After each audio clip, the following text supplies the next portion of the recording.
Hello guys, welcome to my video. So kung gusto niyo pala ng upload ko na bagong-bago, yun guys, yung bago-bago kong upload, magkapiling kayo at mag-comment. Tapos, follow naman guys at heart para mag 1K followers na tayo. Kapag umabot tayo dyan, magla-live ako.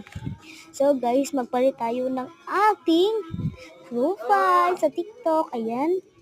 So, sinabihan pa ako dyan ng Bobby. Boba daw ako. Sabi ng ate ko. So, ayan guys. Nagpalit na ako ng picture. Ayan. Tignan nyo na lang yung anong kalabasan ng picture ko sa TikTok. Meron pa yung tutoy guys. Hindi yan ako. So, ayan guys. Makita yung tutoy dyan niya. So, pasensya na kapag kita yung tutoy niya. Bye-bye!